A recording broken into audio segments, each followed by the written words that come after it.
full, value, incredible life. And then they should have learned manners. That's true. Turn your phones off. You're right. See how we segue, she and I? Today, Yo-Yo Ma. Yeah. How old is he today? 70. Exactly! Exactly! I have one other birthday for you. There's a lot of great If you watch America's Got Talent, it's funny because all the judges are not from America. Yeah. But if you watch America's Got Talent, Simon Cowell, it's his birthday today. How old is he? 58, 83, 59, 66. Today is two things incredible today. And about 50 years ago, there was the most lopsided victory in college basketball. Georgia Tech defeated the Cumberland University. This is football, not basketball, football. 222-0. Oh my God. Yeah. Isn't that incredible? Oh my word. They were certainly not in the same league. Did the other team They were in the just same league, but I don't know what Did they have happened. injuries? I'm going to have to research this some more. Yeah. the other team just not show up at all? Today is a very, very sad day because 2 years ago today, we know what happened in Israel. No adversity, no prejudice, no nothing. It's just the gift, the magic. Over 1,200 Especially street music. civilians attending a music festival were killed in cold blood. And some of them weren't just killed, some of them were tortured before they were killed. Babies were killed in front of their parents, women were raped in front of their husbands. And over 250 hostages being taken, civilian hostages. But hopefully they'll be returned very soon. Enough of seriousness. Berman always has a few jokes related to the subject. So why did the band invite the chicken to play in the band? Why did the Doowop band invite the chicken to play in the band? Oh, it's so easy. He was the only one that had drumsticks.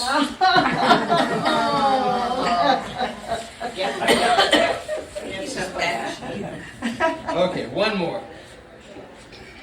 Why do attorneys love the band U2 so much?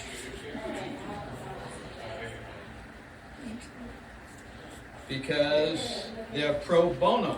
Yeah.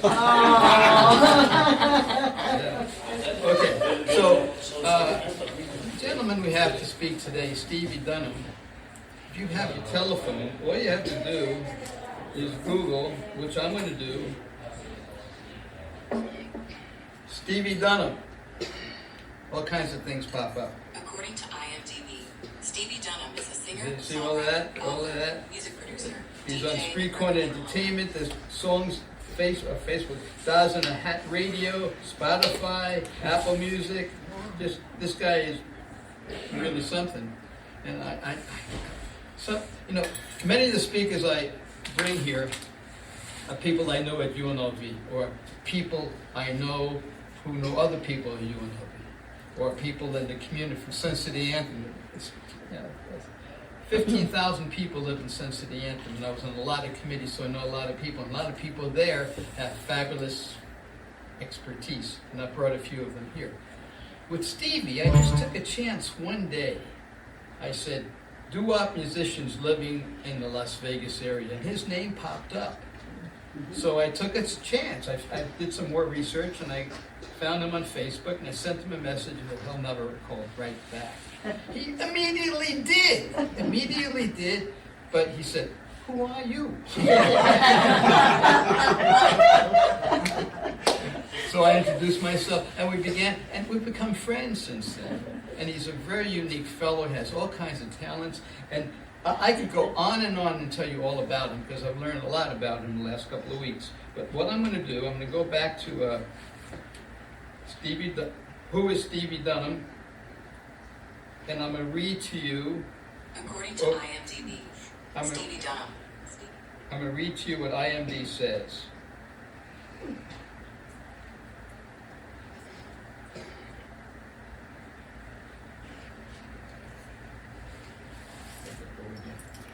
Stevie Dunham.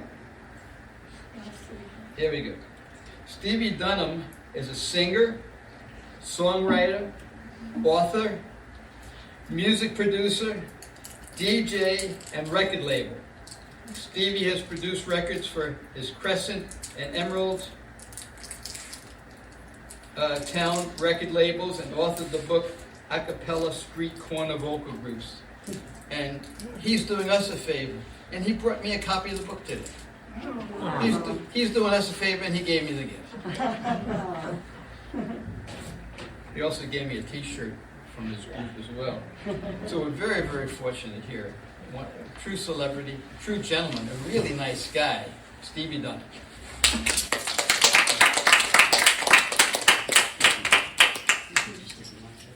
Now, did you turn your phone on? All right. See if this works. Test. Oops. Is it on? Yep. Oh, there it goes. There you go. All right, there we go. Well, thank you, ladies and gentlemen, for having me here today. This is a wonderful honor. And you ready to have some fun? Yes. Yeah. You guys like doo-wop music? Yes. I can imagine that most of you in this room, if not all of you, grew up in that era. Is that correct? Yes. Yeah. Well, I had my taste of it too many years ago. I'm from Brooklyn, New York originally. And I had my experiences at 10 years old. That's where my first taste of this music came into play. With my first group called Donnie and his Street Notes. My cousin Dominic DiMastrangelo was the lead. His brother Angelo was the bass singer. The Diaz brothers, Eduardo and Federico Diaz, were second tenor and baritone, and I was the first tenor and alternate lead. We did stuff from Frankie Lyman and the Teenagers to the Jackson 5 to the Stylistics, and we listened to WCBS every Sunday night like most families did in New York, listening to oldies when Norman Knight was the DJ. That was before Don K. Reed took over, many years after that. And we just listened to songs that we heard on the radio and tried them out in the street. You know, we were young kids between the ages of 10 and 14 years old. We didn't have any money to buy records, and we got hand-me-downs of records and tapes and so forth, as I'm sure you're aware of, and listened to what we thought was good and learned them and tried them out in the street. It was in 1977, I met Eugene Pitt of the Jive 5, who became my mentor for a year and taught me everything I knew. And Eugene had several hit records: My True Story, I'm a Happy Man, These Golden Rings, Never Never, and countless other hit records. He's a Brooklynite as well. Unfortunately, he's in the Heavenly Choir today, but my friendship with him goes back 45 years. Taught me everything he knew his way. I teach people today in the music business the same tactics and techniques that Eugene taught me as a mentor to me. So I pay it forward, and I'm very proud of that. And so, Eugene and I met on Pacific Street in Brooklyn Heights. Is there any New Yorkers in this room? Bronx, New York? I've been there. That's the other borough. you know the competitiveness between Brooklyn and Bronx, New York. I don't have to explain that. My mother was born in Brooklyn. That's awesome. That's awesome. So Eugene took me under his wing. At this point, my group had dissipated, and I learned everything from him. And then a miraculous thing happened. My parents decided to move my family to be the rest of us in Eugene, Oregon, clear across the United States. So you take a Brooklyn kid out of the neighborhood into a whole different counterculture environment. And, you know, being a naive kid at 11 years old, I thought maybe everybody did the same thing as we did in New York, but I was rudely awakened. They didn't even know what doo-wop music was back there. So, my dad still lives there today since 1978. But in 1990, I moved back to the East Coast. I went to college in Art Institute, and I joined a group called the Five Boroughs. But in between that, I formed Crescent Records and put out 1245s before I entered the Art Institute Vocational College to earn a degree in music business management. And all through high school, I went from record collector at 14 to becoming a record dealer because I couldn't afford the records I really wanted in my collection, the high performance ones. So I became a record dealer so I could afford those great records from the 50s and 60s. A lot of classic stuff I have. Became a big a cappella fan and a cappella collector, and I have the largest a cappella group harmony collection in the United States today. And I'm also an authority figure on that subgenre of vocal group harmony. I'm very, very honored for that. when top guys come to reach out to me for information on that genre. It's a great feeling. It's a proud, humbling feeling as well. And so, all this stuff, I didn't know what I was going to do when I graduated from high school, everybody. It was right in front of my face. So, I entered junior college in Eugene and get a degree, an associate's degree in broadcasting. I thought that was where I was going to end up being, a DJ, initially in my life. But I still was hungering for something more. So, at this point, I had signed a group in South Florida called the Five Boroughs. They were all New York City transplants that sang in 5 different vocal groups in the 5 boroughs, thus the name. Frank Aravino became my second mentor, and he asked me one day after we put out a record called Until the Real Thing Comes Along and Secret Love, if I sang. And I said, yes. I gave him the story. He said, send me a tape. He said, I don't care how you do it. Just send me a tape. If we like it, you move here to go to school, we'll bring you into the group. I did, and the rest is history. And right now, that leads me up to this first video montage. It gives you an idea of where it really started off. If you'd like to click on that, Richard. Sit back and enjoy this.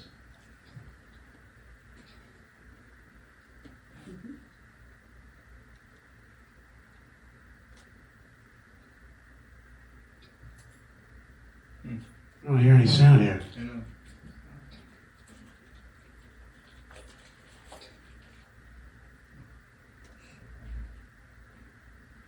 That's okay. I can tell some jokes while I'm waiting for him. They have to be better than Richard's. There is my first mentor, Eugene Pitt of the Jive 5, right there. That's my second mentor, Frank Iovino of the 5 Boroughs. Great guy. Both great men, both Brooklynites. That's my current label logo, Street Corner Entertainment. It's my first solo album in 2019. And there was a music soundtrack to this, but that's okay.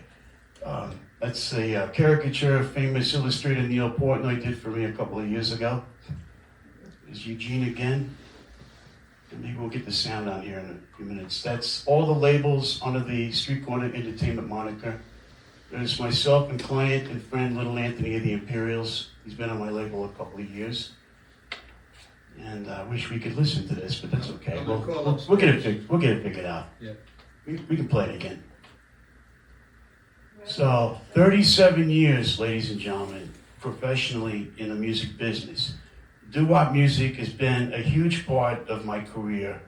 I've had the opportunity to work with legends, and one of the greatest thrills I received over the years of doing the oldies circuit on the East Coast and in the southern part of the United States, even the West Coast, is to have the opportunity to share stages or back up lead singers from some of these famous groups that I own their records in my collection of. That is just something extraordinary and very rare. Nobody gets that opportunity. It's like living a dream. Has anybody ever had that experience, living your dream at any point in your life? It's a euphoric feeling. Sometimes I still pinch myself every morning when I get up to make sure I still live this life. And it's just been a great journey. Groups like Rudy West of the Five Keys, Pookie Hudson of the Spaniels, Eugene Pitt of the Jive 5, obviously, Larry Chance of the Earls, Johnny Maestro of the Crest, and Brooklyn Bridge. I performed with all of these guys throughout my career, and probably 100 more, too many to name. But it's important to know that our music is what we refer to it as. Doowop music is referred to, people involved, as our music. It's a fraternal and sorority organization and a large family. When we all have something incredible happen to us, we all feel it. And if somebody passes away, we all feel it. We're just one of these rare genres of music where no other genre of pop music culture or rock and roll has that kind of family-oriented atmosphere. And I'm very honored to be a part of it. And because of that, I was inspired to be a part of this music genre as a young kid, having a taste of it as a very young kid, through my teens, even far away from New York, 3,000 miles away, when I ended up back in New York in South Florida, going to school and producing records back and forth in New York. It was an incredible feeling that I can't even explain to you. I mean, I've done so many things that these this montage here for you is not even just a small sampling of it. Richard, if you'd like to go to the next, number 3, give you an idea here. We're working on sound, Steve. Oh, okay. So as they continue to do that, I sang in several groups here in Las Vegas. The Night Kings, the Goodfellas, the Emerald Dreams, and a couple of street groups, Neighborhood Wish, the Chaperones of Cruise to the Moon fame. I helped reform that group in 2010 and sang with them for 8 years. We made an album of a cappella renditions of their hits. And one of the biggest thrills is to be able to help people continue their dreams, old or young. And nobody is too old or too young to fulfill that. All right, we'll back up a little bit. You got it figured out. Let's give Richard an applause, ladies and gentlemen. Danny, too. Thank you so much. I'm glad I didn't have to do this by myself. I would screw it up. Anyway, so. What's that? No, yeah, she does great, isn't she? Yes, yeah, this is awesome. All right, we can back up and play the first video montage. Give you an idea of how I started out in this crazy business.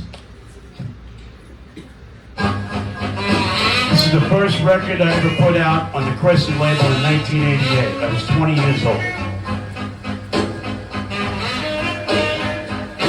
That's what I looked like back then. I had more hair, right?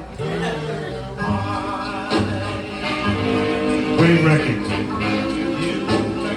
And by doing this, ladies and gentlemen, I was the first at my age to be the youngest producer of Doowop music in the United States.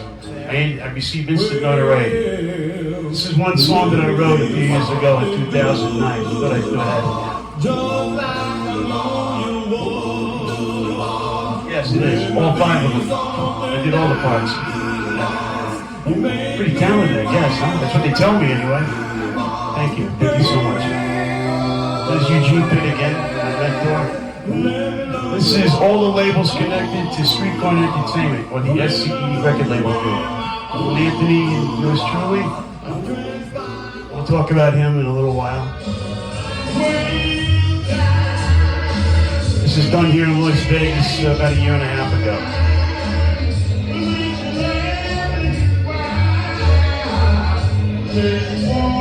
I think you can tell I lost a little weight since that video, right? Yeah. That song was done by the Dells of Oh What a Night fans, one of their first records, one of my favorite songs.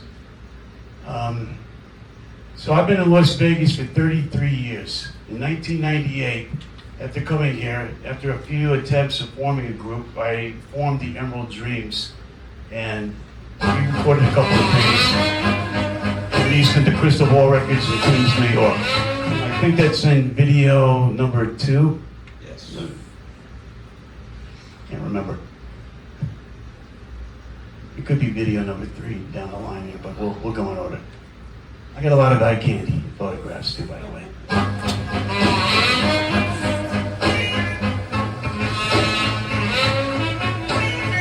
Let's try that one. All right. This is from my Las Vegas CD, Street Corner Harmony.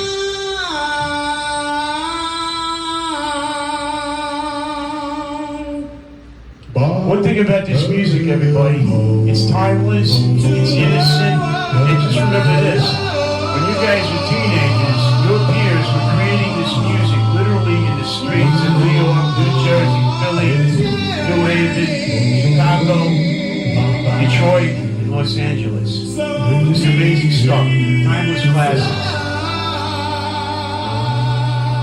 It's amazing that teenagers even had that wherewithal to create this kind of music. Just amazing to me. This is a song that I wrote and recorded with the Royals of San Diego in 2009. I sang in 9 different vocal groups. I was the honorary member of the Royals, and I produced an album with them in 2009. One of the nicest bunch of guys to sing with in my whole career.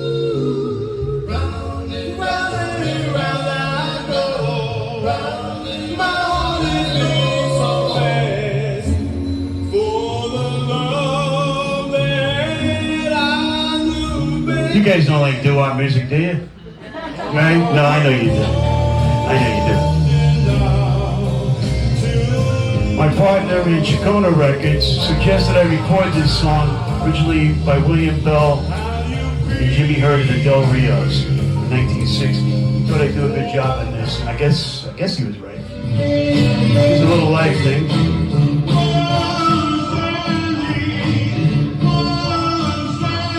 It shows you I'm actually doing what I say I do.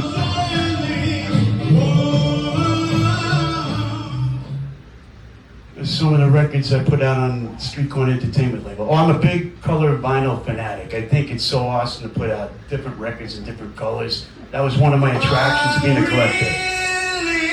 All right, so. And Street Corner Entertainment, I formed in 2004. It's been in operation for 22 years. I have nearly 40 acts on the label. Not all Doowop acts, but the majority are.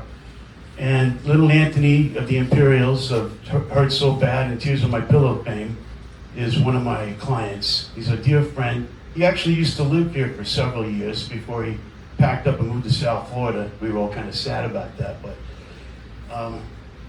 he recorded an anthology CD, which we put together 40 tracks of some of his popular hits and then 3 new recordings. And in 2023, New York State of Mind, that Anthony recorded the Billy Joel classic, was a single off of this anthology album, and it earned a Grammy nomination for Anthony's first, my first, and our producer Mike Miller's first.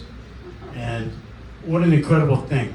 I own the only oldies label in rock and roll history with a Grammy nomination. That's an honor that I never expected to be bestowed upon me in a million years.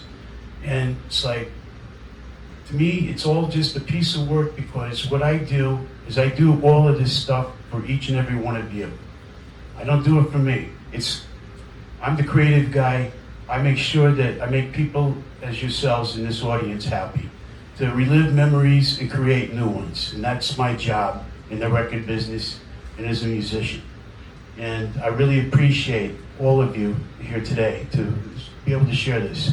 This is what started me as a record collector. This picture right here. Relic Records in Hackensack, New Jersey put out this album series with detailed liner notes that gave me a very quick education as a teenager coming up in the record business as a collector and record dealer.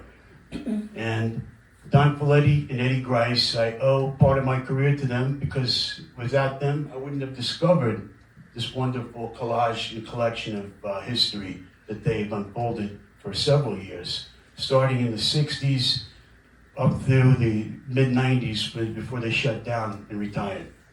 And just some great, incredible music. In New York, during the late 50s and early 60s, on Broadway, the Brill Building and all the adjacent buildings, there was many tiny record labels that put out this genre of music in the Halcyon days of rock and roll.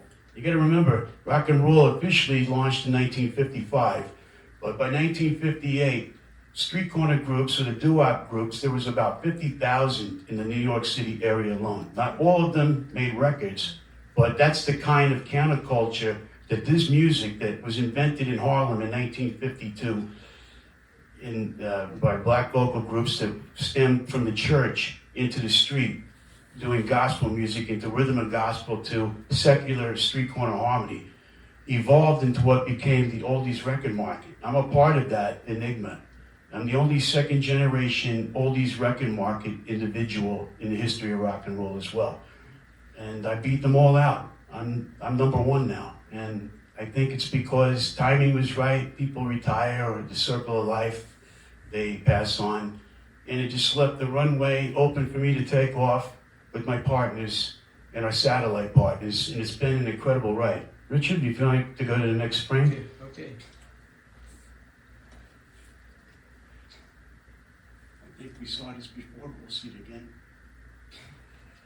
There's me once again at 20 years old. Just imagine that, 20 years old. Now, I'm 57 years old, and I know respectfully all of you in this room are much older than I am, and that's okay. How does a guy like me get involved in this stuff? Did I have any influences other than New York as a kid? did my parents get me into this? I mean, my parents had different musical interests aside from my own. My mother, big Connie Francis fan of Frank Sinatra and all the Italian crooners, because she's Italian.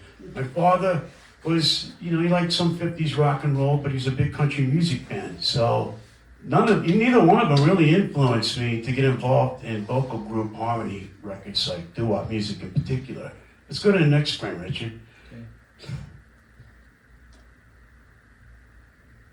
I still look at that picture today and I can't believe it's me. Yeah. Let's see what we got here. As you can see, there's a lot of eye candy. That's me, a close-up when I was 20 years old. I was still in Oregon at the time. And, I guess I was a pretty handsome kid.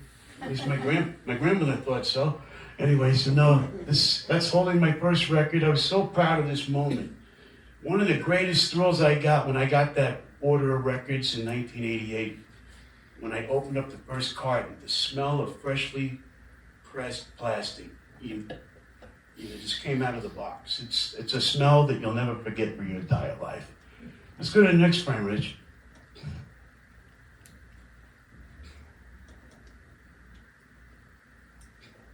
There's a story behind this first record. It's titled I Wonder Why by the Elanos, a group from New Haven, Connecticut. I had two partners in Crescent Records, my cousin Daniel and my friend Richard, and they told me that I had to create a name for this record because the original group was the Five Chestnuts from New Haven, and they were a very legendary group. Matter of fact, Bill Baker, who was the lead singer of that group, became a Five Satin in 1956 and recorded the great hit with Fred Parris in The Still of the Night. So my cousin Danny says, think of a name that sounds 1950s that's fitting for the era, after a meeting that we had at his house, and he lived a house away from me. So between leaving his house and going to mine, I came up with the name the Elanos. It sounded like a pretty jive and hip name for a vocal group, an R&B vocal group, and the rest is history. The flip side is called in Mexico. I went to New Jersey and New York in 1988, my first record buying trip, and to schlep these records to the record shops there. One in particular, Clifton Music, owned by Ronnie I. Italiano in Clifton, New Jersey on Main Avenue. He had the biggest oldie store on the East Coast. And I gave him this record to play. I was with a friend of mine, we were buying records, and he played it on the turntable and played it. Now, I'm a young kid, remember, I'm excited. I thought maybe he was just gonna jump all over this record. His response was, eh. And then, about 10 minutes later, he comes into the store where I was looking through records, and a lot of great records, I can't tell you. Every group you can imagine. You think of a group's name, he had them. Ronnie says to me, when you get home, send me 200 of these. I says, okay. I says, if you don't mind, Ron, I says, I can make a call right now and I can have them shipped and you'll have them before I leave New York. He says, perfect. So I did. And my cousin shipped them and he got them right the day I was leaving. 2 weeks later, after I'm home, I get a letter in the mail from Ronnie I wanting another 400 copies. I pressed 1,200 of these records. I sold almost about 100 of them. Not bad for the first time out, right? The second record, which I think is right after this one, Rich, you want to click on that? This came out in 1989. I had a little trouble with my partners. They were indecisive, so I bought them out. And I put this out. This is Ruby Whittaker and the Chestnuts. The same Chestnuts that had Bill Baker in it from New Haven, except Ruby Whittaker was lead on this song. This is the alternate take to her first hit record, I'm So Glad. And it was from an acetate, which are basically a 78 size record, just like the first one I did the recording off of, and transferred them to tape and put them out, had them pressed in Nashville on red plastic and also yellow, like this. And this record sold out in about 3 days. Yeah, it was, I already established myself immediately. And let me tell you something. Being a young kid in the oldies record market, now, all of these people that I'm doing business with that own like Downstairs Records, Clifton Music, Times Square Records, all over the Eastern Seaboard, they're all in their mid-40s. I'm 20 years old. Some of them were a little crotchety, if you will. They were very tunnel visioned. They were very one-way. They thought, and pardon the expression, they thought I was a know-it-all smartass. But it was not true. I'm learning from these guys, you know, and also, because of that, I earned their respect.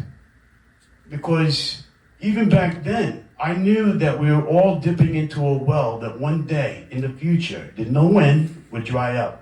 Just didn't know when. It took about 40 years, but back then, you know, these guys, they gave me a lot of crap. They literally, you know, they didn't traumatize me, but they gave me a lot, you know, and I had to prove myself because I was the young guy.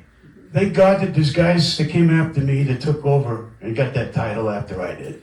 Took the pressure off of me. But at that time and at that point, I've already established myself in the industry. And starting off in the oldies record market the way I did was like going through the back door in the industry to sneak in and move up the ladder. So every year I would move up another rung of the ladder and have another adventure. This is the Five Boroughs 45, released in 1990, about 3 months before I moved to Fort Lauderdale to enter the Art Institute. I printed 500 of these on blue plastic, which should be in the next frame or two, and I sold them out in 2 days. The Five Boroughs were the #1 oldies group in South Florida. And during that time period, as you can see, they autographed it for me. And during that time period, there was 40 Doowop groups, all New York and New Jersey transplants that formed different groups in South Florida. It's a big scene, just like the New York City and the New England area was, in the Pittsburgh area at the time. And what a great adventure. In 1991, Frank Iovino, it was early 91, asked me if I wanted to be on my first rock and roll show. And that was at Miami Shores, Florida, the Miami Shores Theater. On the bill, headlining, was the Club Tones of Heart and Soul fame, Joey Villa of the Three Friends, and the Royalties that recorded Blanche and Short Shorts, Eddie Bardocci of the Five Discs that recorded Never Let You Go, Ernie Sutton of Nick and the Knacks, a New York group that was an a cappella group in the 60s pioneer era. There's the record right there, the Five Boroughs. And my cousin Joseph Marioni, who is now today a manager and producer of many rock and roll shows today. And yours truly. Now I gotta tell you something. Frank did not prepare me for what was to come when I entered that stage. He says, just come up and sing. I prepared for that. However, he didn't tell me anything about having a personality and some banter, something to say, to interact with the audience and the group. So guess what happened? The Five Boroughs, and once again, remember this, I told you the record guys were in their mid-40s. So were these guys. 5 New Yorkers, 3 Brooklynites, and 2 guys from the Bronx. What do you think they did to me, this young kid? They broke my balls. They so badly that the audience started to heckle me. And then Frank Iovino, he's standing next to me, he goes, Stevie, would you like to sing now? I go, yes, I would. And everybody started laughing. Now, I can't see the audience. I could see the feet of the first row. It was pitch black in the interim of the whole room. I sang the student song, I'm So Young, and when it was over, they're yelling for more. They stood up and gave me a standing ovation. I have this on a cassette tape I have to put together here and clean up in the future. And I didn't even hear that, guys. I ran up that stage so fast, I thought that if there was a car door open off the stage door, I would have jumped in it and drove home. I mean, but the exhilaration and the euphoria was so incredible. And then one of the stage manager, she told me that they loved you. I only had one song, that's all they gave me. But it was a great experience. Eddie Parducci comes up after me and sings. He says to the audience as he starts off with his little montage, "What do you think of the kid? He stole my song." I love Eddie. I know him for years. And to this day, the five boroughs and friends, Eddie Parducci, Johnny Sorrentino, and myself are the only survivors. All the rest are in the heavenly choir. The things I learned from Frank Iovino as my second mentor, guys, was incredible. Where Eugene Pitt left off as a kid, Frank taught me the business while I was attending college to be earning a good degree in music business. Frank showed me the street level things of the business, the stuff that textbooks don't teach you. You know, the people that try to manipulate you, screw you, try to con you, all that other wonderful things that books don't teach. That's what Frank taught me. Plus, he taught me a more sophisticated harmony arrangement structure with chromatic chord changes instead of block harmony changes, as Eugene had taught me, or gospel chord changes as a kid. All this stuff I absorbed like a sponge. And I still utilize these tactics and techniques to this day. This is in 1992. This is One Sweet Girl by a group out of Eugene, Oregon, before I moved to Florida. They were an a cappella group, and they performed all over the West Coast. And this is their first record, their only record. And this is the rare version, because I put it out on yellow plastic. The brown or black vinyl copy is only 100 made. So this is the collector's item. I reversed it. Usually color wax is the collector's item. I changed it up on purpose, just to be different. And I think I do have a color version of this record in the next frame. And Loose Change is a great bunch of kids. They're about the same age as I was at the time. And yeah, here's the yellow one. So Frank was very euphorial. Matter of fact, about a week after that Miami Shores concert where I broke my cherry, more or less, he invites me over to dinner on a Sunday. He says, "What did you learn from that experience?" I said, "Come prepared." I says, "Come with jokes, with some type of a few lines, banter, show my personality." And let me tell you, it's very important, because to this day, and I still perform once in a while out in the city, I always make sure that I come up as I'm in front of you to give you my all, make you all feel like you're in my living room, make you feel like you're my family, make you feel comfortable, because I'm singing for you, performing for you. I'm not singing for myself. There's no window between us. That's important. That makes a good entertainer. And to make you a part of the audience, as you guys are so great right now. This is the Frankie and the Fashions record. It's the last record on Crescent in 1994, before I shut down the label and decided to embark to go back on stage and be a stage performer for a few years. Looking for an Echo is the same Looking for an Echo song Kenny Vance did and made a big hit out of it over the years. Frank LaFaro and the Fashions were from Philadelphia. I knew Frankie for nearly 40 years, and unfortunately he's gone too, but we did one last record a few years ago, which I'm very happy about. This is the first CD on the Street Corner Entertainment label, Just Friends. As you can see, the name Frank Iovino, Spanky Pianegro, Tony Alexander, and Dino Pianegro. That was Frank's subgroup. They were an awesome quartet out of South Florida. And an incredible CD of classic doo-wop and some contemporary songs, including a patriotic one. That was number one. And I believe the second CD is right here. This is my gratitude to pay back Frank Iovino to put this CD out. There's 20 South Florida doo-wop groups on this CD. Wow. All doing your old favorites. Some did a couple of originals. And this is the first time I did a design on a CD cover, which I'm pretty proud of. That's usually my wife's job. I'm not really that good at it. I'm getting better. This is the book that I co-wrote in 2006 and published, called Acapella Street Corner Vocal Groups. For all of you in the corridors of northern Jersey, New York, and Boston, and Philadelphia, in the 1960s, the a cappella phenomenon was like the neo-Doowop era. This is where the next generation from the late 50s into the 60s started singing on street corners, and somebody had the wherewithal and vision to put these groups into the studio and record on various small labels that coincides with the oldies record market. Labels like Relic, Old Timer, Pantomime, Catamount, all these Snowflake. This book epitomizes most of the groups in here, and there's a discography that lists almost every song that was recorded on 45 album. It's a cult classic today. I was just fortunate to find one for Richard. This book goes for anywhere from $80 to $250 today. It's a collector's item.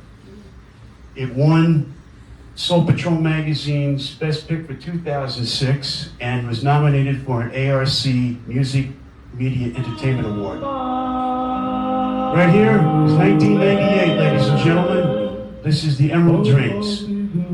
I wrote this song in 15 minutes, going to work one morning. 3 days later, we recorded it.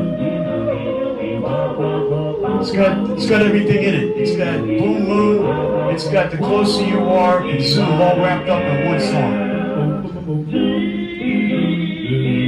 I leased this song to Crystal Ball Records in New York, and it came out in the 20th anniversary Volume 1 series. And this one came out on Volume 2. This is Whispering Bells by the Emerald Dreams, a cappella. Originally done by the Del Vikings. If you remember that song, I think if you do. It's hard to sing Whispering Bells a cappella. You gotta be very creative.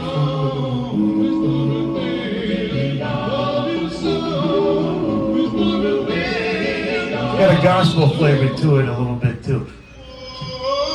This is the Emerald Dreams version of One Summer Night. This was an old demo from a rehearsal tape I cleaned up.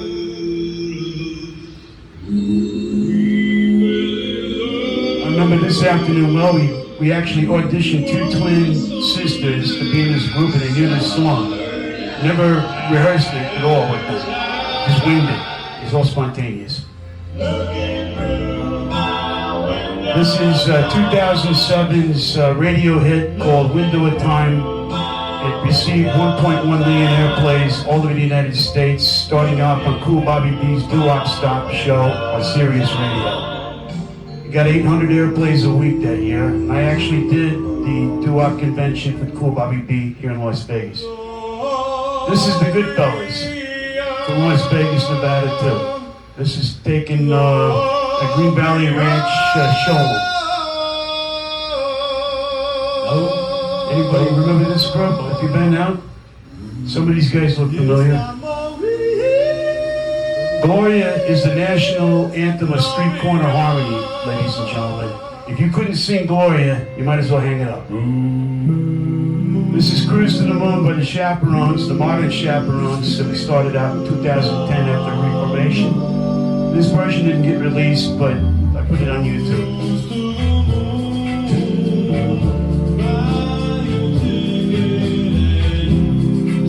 Nick Salvato, the original baritone and founding member of this group, lives here in Las Vegas, and we reformed this group around him. This is the song Cruise Back to the Moon that I wrote for the album Cruise Back to the Moon by the Chaperones, a 50-year reprise from the original Cruise to the Moon, 1960. That's the original Chaperones right there, ladies and gentlemen. Mickey's on the far right. There's Nick in the middle with us getting our award. In 2011, the Chaperones were inducted into the Las Vegas Entertainers Hall of Fame, which was a great honor. There's only 4 doo-wop groups in Las Vegas history that ever played here that's in the Hall of Fame. In 2014, I ended up in the Hall of Fame again with the Night Kings. This is a record that we put out. This is the Emerald Dreams under a different name, the Del Casinos. And this is a song that I wrote in 1991 that we released and recorded in 1999. It's with music, and it's a great ballad. I didn't put that on the stick here, but the guy in the caricature of this label is very significant because he owns Wax Trax Records on Decatur and Edna. It's Rich Rosen. Some people like Rich and some people don't. Guys in the oldies business, he's one of the 12 left, still active. We call him Richie the Robber. And he is. Yeah, he's a good guy, he really is. His son took over the record shop now. Here's the CD cover of the Chaperones Cruise Back to the Moon on Street Corner Entertainment Records from 2012. And what a great bunch of guys. Nick, super guy. His wife Barbara, today's her birthday in fact. She's 88 years old, God bless her, huh? And Nick, he's right up there. And they've been together for about 65 years. It's amazing. Nick told me every piece of history about the Chaperones, how they came together. They originally recorded for Josie Records in New York, owned by Jerry Blaine, who also owned Cars Not Distributors. Josie Records put out Bobby Freeman, the Cadillacs, and several other heavyweight artists. Chaperones, they recorded about 4 records for Josie. Nick went to college with Steve Blaine, Jerry's son, at CW Post. They auditioned right in Jerry Blaine's house in Long Island. And they signed him right on the spot.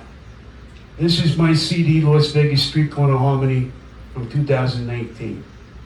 And that was the first time that I did a solo project where I recorded group harmony songs all by myself to put out. And I have this is just a photograph. I have some on, we do have a montage where I have some of the songs here coming up. This CD sold 1,000 copies. It's currently sold out, but I'm working on an anthology CD here in the near future. Quite proud of that. And some classics are on there. Some not so, some hits and some that weren't hits. I'll put it like that. And what a great piece of music right there. I'm very proud of it. And I was just happy to do it. I didn't realize I had that many fans. Actually, I took 2 photographs to superimpose to make this cover. And my wife helped me a little bit. She's the graphic designer. I'm just a graphic designer in training, but it came out pretty good. It was hard to do. And I drew a sketch on a piece of paper, and believe me, folks, I'm no artist. I can draw stick figures and doodles, and that's about it, and that's what came out of that. So this is just, I can't believe it's this came out in 2019. Still can't believe it. It's just a great piece of work altogether. Let's go to the next frame, Rich.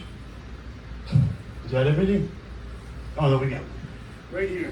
Oh, on my way to the corner. This is a song montage off of this CD. So now you get to hear what's a little piece of it. It's a couple minutes long. Oh, this is the second album, I'm sorry. This one is On My Way to the Corner, which is all the same songs that were a cappella on this CD as from the first one. I think this is just a photograph. I do have a video coming up here.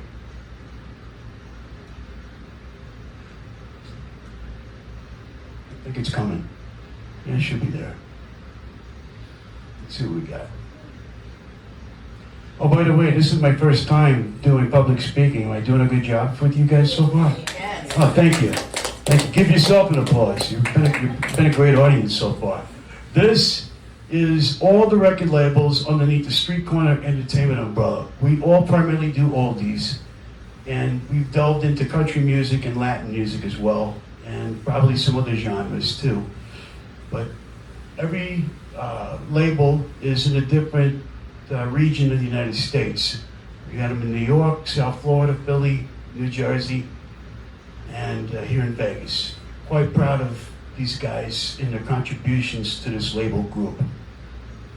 Basically what I did is I culminated a bunch of guys that I knew for years all over the country and brought them all together to do what we love to do, and that is to put out good music for all of you.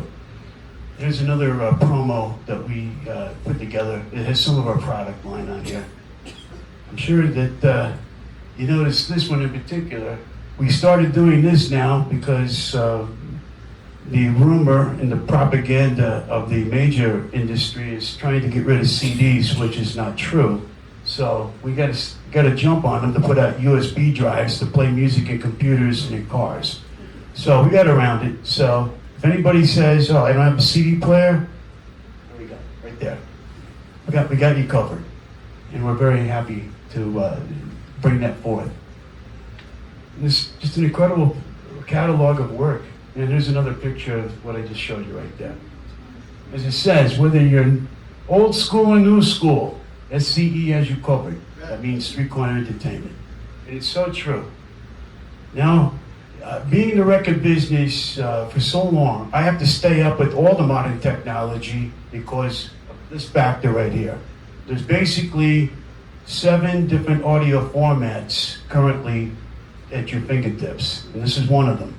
Now they have a USB-C drive, which has got a thinner male end, which they haven't made the sticks yet in bulk, so they make the adapters, so I bought a bunch of those so I can utilize in the future. But that's the future. You know, from the 45 RPM to the 8-track tape, to the 33, to the cassette, to CDs, now to this, and digital formats like MP3s and WAV files and so forth. This is the physical product for the MP3 and WAV files right here. You just plug it right in your computer or your car dashboard, and you're all to go. And we're quite proud of that. Let's see what else we got, Richard. Let's see what else we got in here. Here's the big one right here. This is Little Anthony's CD cover, Little Anthony and the Music. 40 songs. All the classics that you remember. Anthony chose each and every one of these songs to be on the CD, plus something that's never really been done.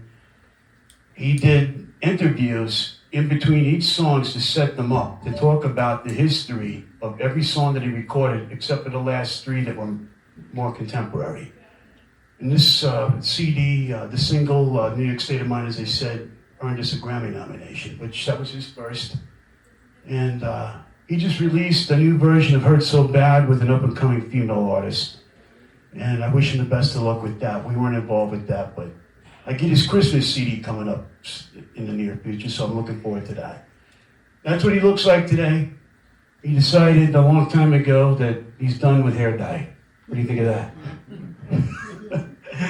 Great guy. If anybody's seen the Happy Together tour in the last couple of years, Anthony has been the headliner on that traveling tour for the last 2 years. And he's quite proud of that, and we're very happy for it. I'm very happy. And at 85 years old, he still can hit those notes. Can you believe that? Yeah.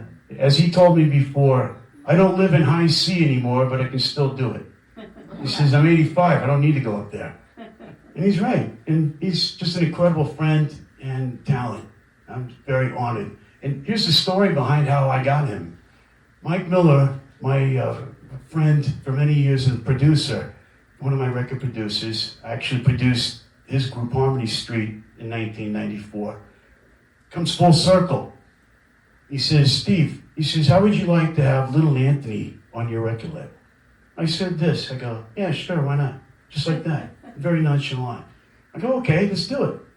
And then 6 weeks later, I'm not too far from here. I'm on St. Rose Parkway at Giuseppe's, nursing a beer, playing a video poker game, thinking about all this Little Anthony stuff, 70-year career, Rock and Roll Hall of Famer, every hit record that everybody has been a part to making babies to through 70 years. And I'm like, this is incredible. That's when it hit me. That's when the brick hit me in the head. And that shows you my character too. I'm very humbled by all of this. I never expected it in a million years. And we have an incredible relationship with each other that is like a brotherhood, you know. I've called him up a few times, and we just talk about Brooklyn, New York. He's a big historian and a big history buff about all kinds of things. We'll talk about records. We'll talk about World War II history. Anything that, you know, we share a lot of commonalities outside music. It's not a one-dimensional friendship or relationship. One time, this is a funny story. He was in Greenpoint, Brooklyn, where he grew up. He went to this park bench with a lamppost by it. It was still there since 1956, where he carved his name in it with a knife. And he says it's still there to this day. Isn't that amazing? I said, with all the recidivism in Brooklyn, New York, that bench is still there. I says, Anthony, I said, I hope you took a picture of it. He says, you're damn right I did. Just a swell guy. And like I said, he lived here. He was a headliner in Las Vegas for many years. Skip Trainier, the last surviving member of the Trainiers, a dear friend of mine, was Anthony's mentor in Las Vegas when he started headlining in Las Vegas. Because Skip and his band were here a few years before Anthony came. So that's an incredible thing. They're family. And Skippy's like family to me, too. He lives a couple of miles from my house. And here it is, ladies and gentlemen. This is something that very few people even get to possess, let alone the trophy. To me, being in this business, especially the oldies record business, that certificate is like winning. Because I'm the only guy in the oldies record business that possessed one of these. And that's an honor. And I still shake my head at that. Like I still can't believe it. If I pinch myself, you know why. So, but that's just an incredible thing. I mean, I've had a lot of great moments in my career, but that's probably one of the greatest ones right there. And I'm just really thrilled.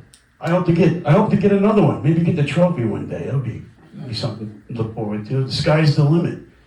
You know, you dream hard enough and long enough. In anything that you do in life, your dreams will come true. It takes discipline and determination and hard work. And that's a prime example of that right there. I never expected this. This is just was like a blindsiding birthday surprise to me, if you will. And it's just amazing. Yes, Anthony's real name is Jerome. Isn't that funny? Yeah, we don't call him that. Yeah, but that's true. Just a great guy. And so, what else we got on here, Richard? We got a couple of other eye candy photographs up on here. Here's the man himself. Last year at the Dream Awards here in Las Vegas, with yours truly, they gave him a Lifetime Achievement Award. There was a lot of very popular singers in R&B at this event, and the Whispers were there. My agent, Kathy Spihar, was also Anthony's agent for several years. And so we got this picture backstage. And in fact, you can see one of the Whispers right over Anthony's right shoulder. And what an incredible experience. And Anthony's like this, you're gonna love this. It was only supposed to be maybe a 2-hour award show. It went for like 6 hours. This is Anthony Gourdine, ladies and gentlemen. I want to go home. I want to go home. Stevie, do I have to be here? I go, yes, you gotta be here. This is your night. And he said, he said, I got a whole bathtub full of these awards. Why do I gotta be here? I said, because your grandkids are here, that's why. Do it for them. He says, all right, Stevie. He says, my feet hurt so bad. I said, sit down. He says, I can't, I'm nervous. I just gotta pace the floor, this is my thing. And so, we made him feel good. My best friend, who's a known singer too on the oldies circuit, Frankie Pizarro. He was a member of the Platters with Herb Reed for several years. He lives here in Las Vegas with his wife, Valerie. He was there with us, and and we all know each other. Like I said, it's a fraternity and sorority, this oldies movement. And so Frankie's trying to tell him the same thing. Anthony, come on, man. He's like, Frankie, it's just like, I can't sit down. But he got through it. He was the last one to get his award. That really didn't make him happy. He wanted to go home like 4 hours before. And to this day, his wife, Linda, and her sister, I can't tell them apart because they're twins. And they both wore similar outfits, just different colors, and I didn't want to say the wrong name. But no, he was happy. He got up and sang. He sang Tears on My Pillow, and that was great. He still does that great. Just a great guy all the way around. You can tell he's happy. I don't know what he's doing right now. He's probably just slumming around in his pajamas right now. Here's the album Las Vegas Street Corner Harmony. This is for you right there. There you go.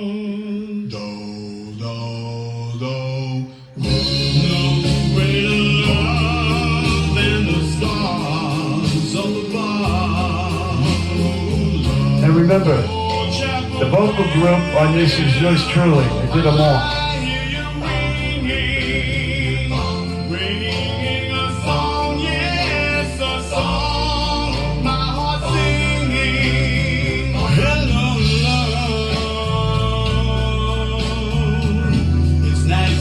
That's one of my favorites right there. That picture look familiar? That's the original picture that went on the cover. I took out the background.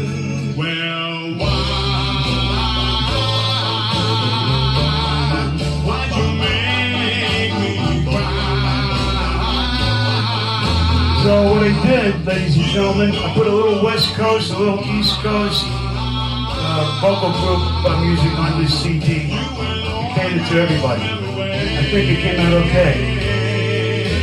You said that you found someone. I went through 1,200 songs out of my record collection to pick 12 for this album. That took a long time.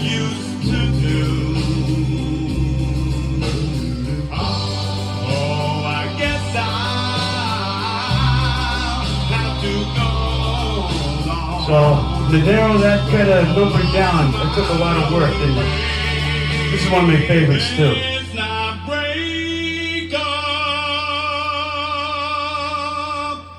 I'm so glad I lost weight. Funny thing about these pictures for this album cover, it was 98 degrees outside downtown Las Vegas, and I'm wearing a cashmere coat.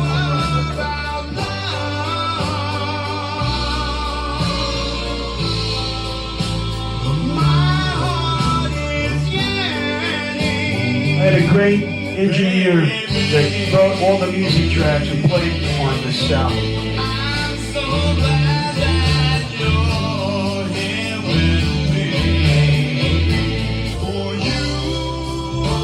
This song in particular is a Frank Zappa song called Anything from his Ruben and the Jets album, one of my favorite songs. I gave it a shot and I think it came out okay. I look like I just came off the Brooklyn waterfront in this picture, huh? You can take the boy out of Brooklyn, but you can't take the Brooklyn out of the boy. Is that right, my dear? Yeah. How could you ever? It's a nice collage of this album. How could you ever say that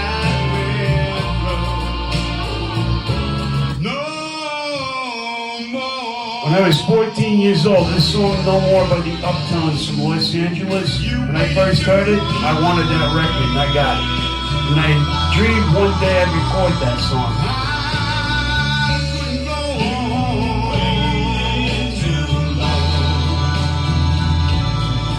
I remember this song here, You Waited Too Long. We tried it out with the Goodfellas.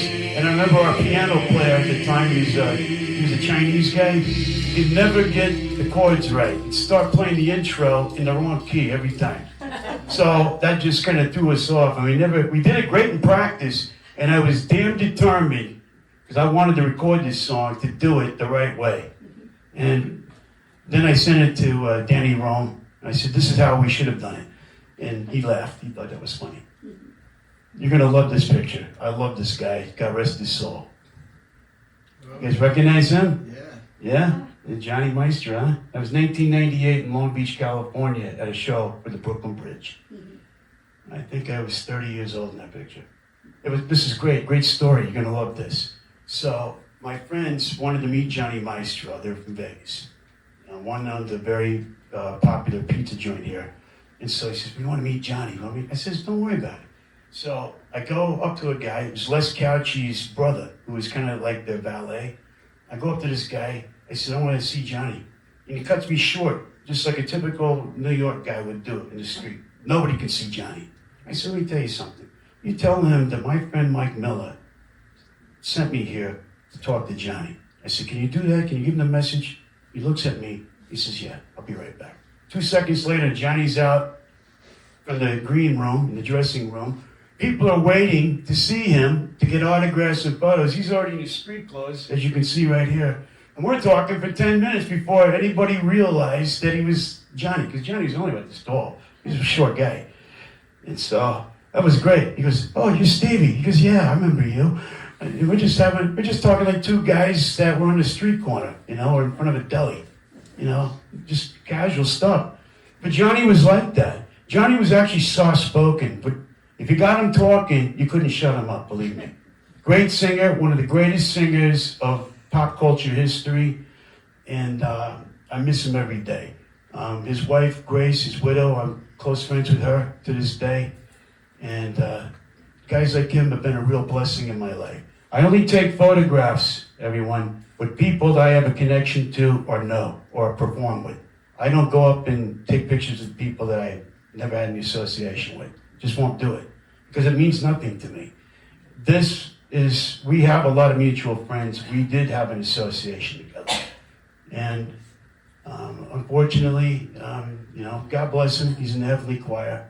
Matter of fact, my friend Bucky Hurd is in the Righteous Brothers. He sings Chain Melody. I said, you gotta listen to Johnny Maestro's version. I says, it really stands out. He says, you can take a lesson from this guy.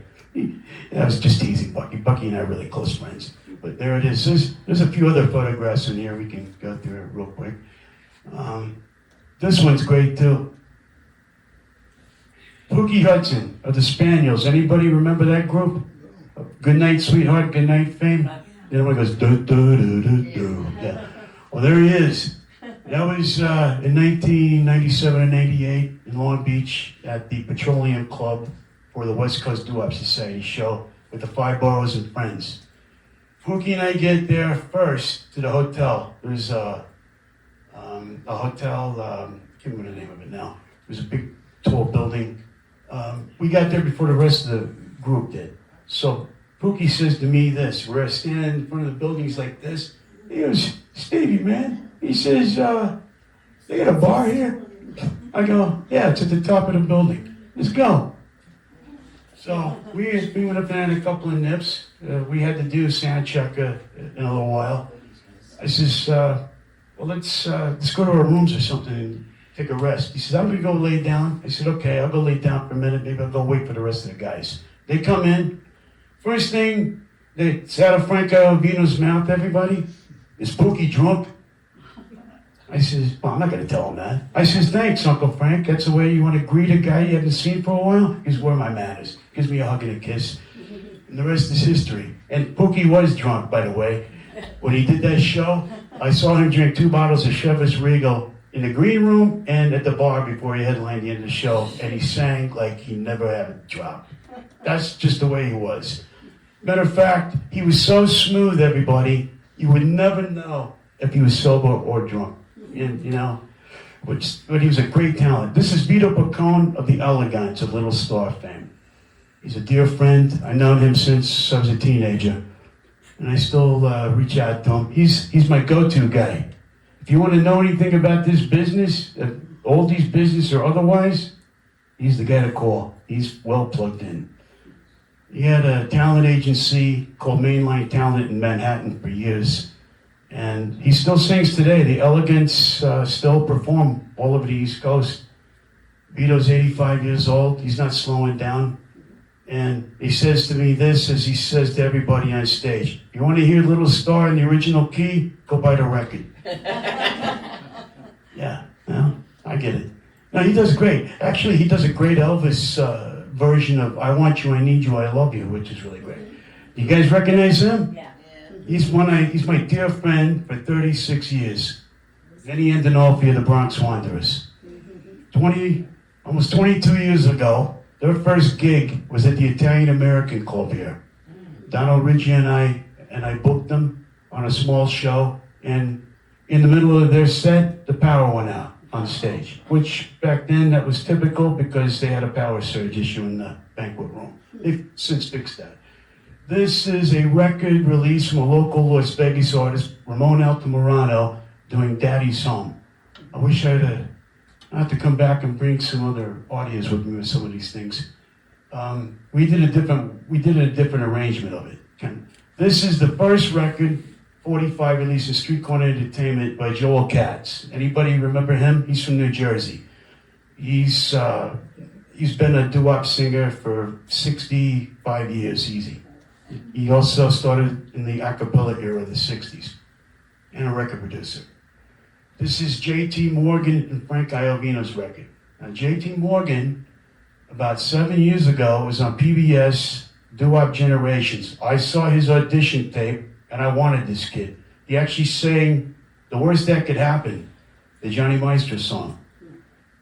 And I reached out, and I realized, found out that Frank LaFaro was mentoring him, and we did a record together. The rest is history. This is one of my awards for being inducted in the Las Vegas Entertainers Hall of Fame in 2011 with the Chaperones. Yeah.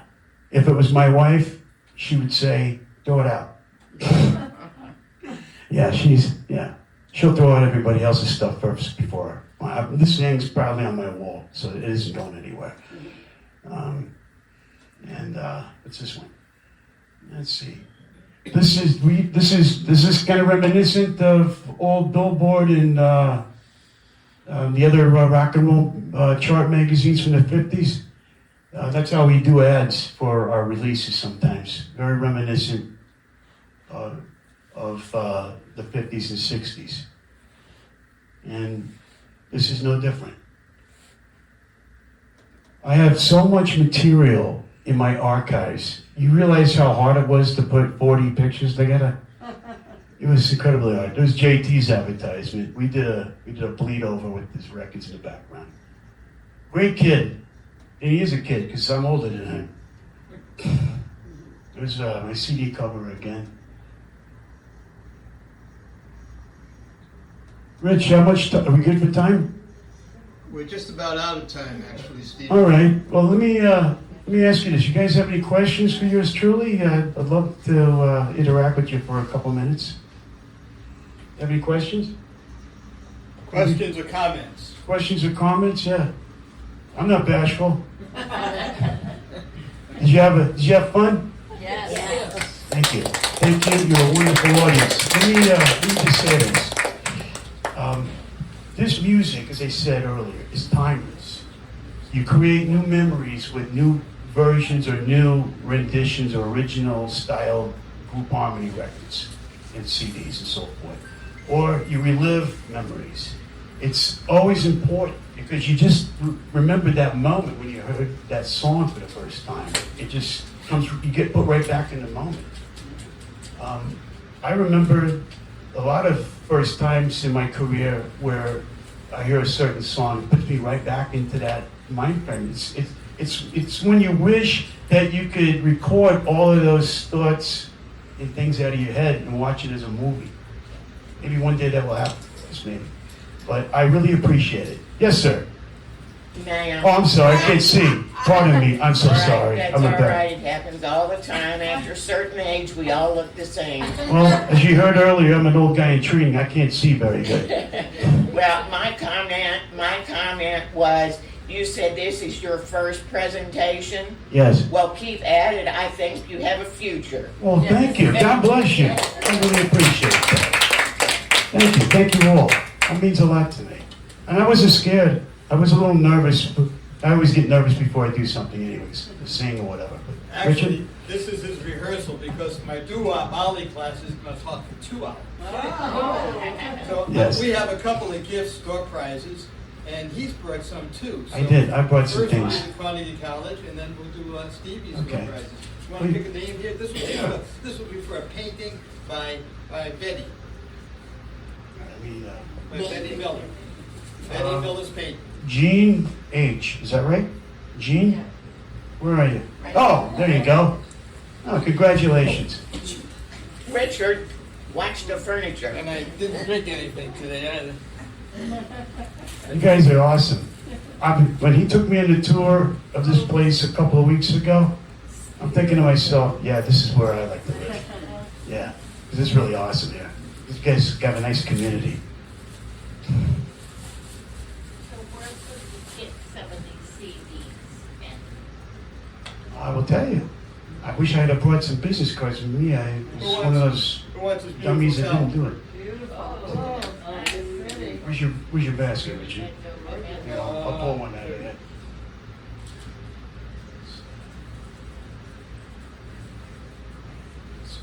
I didn't see. I promise I didn't see.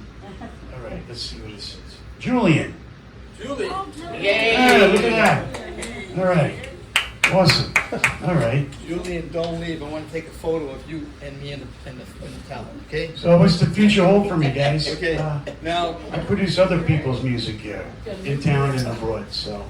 And you go to streetcornerentertainment.com. That's really easy. If you punch Street Corner Entertainment on the search without .com, it comes right up to the top of the search engine anyway. It's a very interactive website.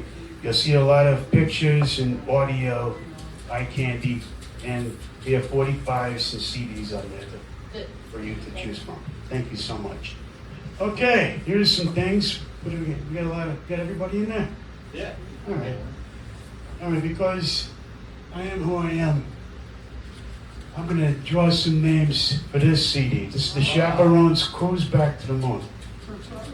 It's all a cappella. That means no music accompaniment. Pure street corner harmony.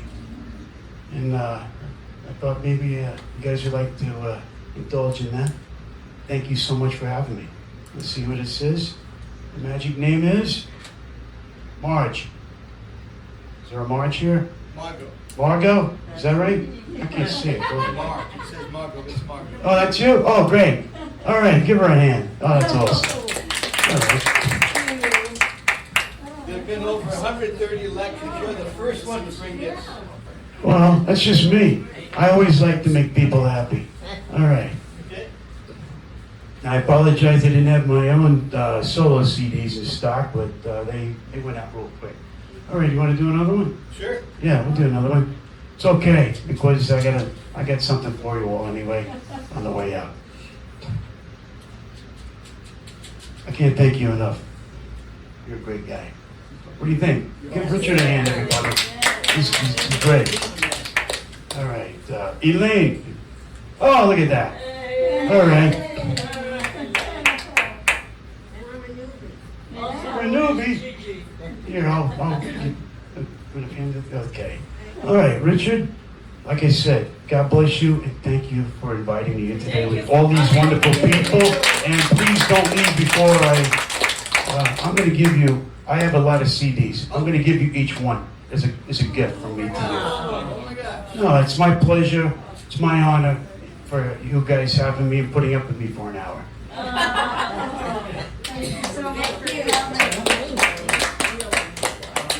Richard and I met like almost a month ago. He did some research. He did some research and discovered that I'm one of maybe 8 Doowop singers in the city of Las Vegas. Yes. Hey, you think I'm funny? Wait till Vinny comes in the future. Yeah. So Shirley Sandoval and Lily Mandel are going to join us for lunch. We have 2 other seats. If you want to join us, you're welcome. Next week, we have Carol Kingman from Senior Law Firm. And Senior Law is non-profit. Non-profit. They don't charge anything. If you want to leave them a charity gift when you leave, that's fine too. I've been there 2 or 3 times. They've helped me with a number of things. They can help you. Bring all your legal questions. Carol Kingman will be here next week to answer them. Yes. You're welcome. I hope you enjoy that. You'll bring back a lot of great memories. You're welcome. All right. I won't wait for you to get up. Don't get up. I'll just come around. There you go. Enjoy it. I know the business. This is Doowop royalty. I've been told that before. I still can't shave yet. You know, I teach a 20-hour course for Ollie on Doowop, and I thought I know a lot about Doowop.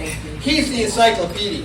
I know this much about Doowop. I'm getting, He's the oh, encyclopedia. here, I'll take, yeah, get him, we don't need two.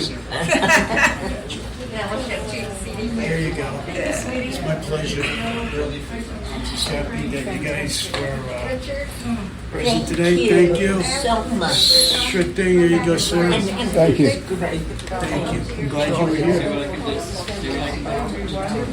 Oh, good. Yeah, it means vocal groups singing nonsensical scat lyrics behind the lead singer in the vocal group. It's actually a 70s word, created in 1973. Debatably so.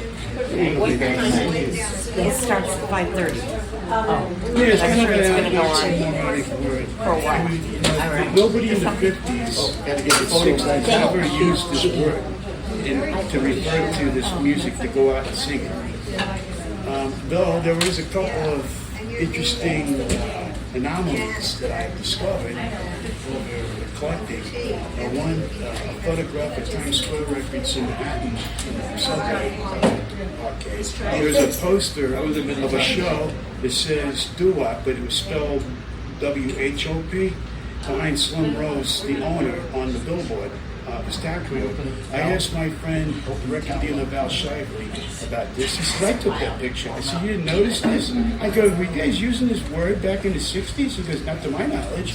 Everybody that I ever performed with in the 50s, the vocal groups, they said that they never used this term. We never said we're going to go out and sing doo-wop in the street. It's like, we're going to go sing some harmony or hit notes.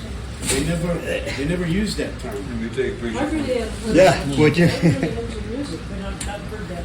Well, the debatable history behind that word is Gus Gossard in 1973, who was a known DJ in New York City on WCBS FM on Sunday nights. We get to tell.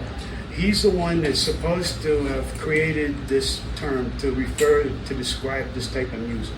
However, he didn't invent the word.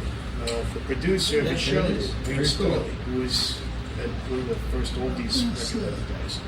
So Gus being a celebrity, they all send me. I will do that. to him. I always do that, yes. And he's a legend. Thank you. Thank you. Well, thank you. Fantastic. I hope you got something out of it. I hope you all did. I'm so happy to have been here. Maybe you want to take a Thank you. picture I'm of so the sorry. speaker and me? I couldn't see you. I've seen you here before when I was with Richard. So, Stevie. I really can't see. Well, it's all right. I'm just hoping I can find you. I like that. I'm ready to bring popcorn. Senior citizen. Stevie. Yes, yes. Thank you. Thank you so much. Ladies, it's been a real pleasure. Can I get a photo with Oh, you? absolutely. Oh, very good. Yes. All right. Richard, thank you. I can't thank you No, enough. thank you, man. I wasn't sure if they're going to have enough to say. I think I did pretty good. You I gonna guess. sneak into it, Julie? What? So Julian's gonna sneak into it. Oh, Julian, come on in. Come on in. Come on, buddy. I'm near two giants. Yeah.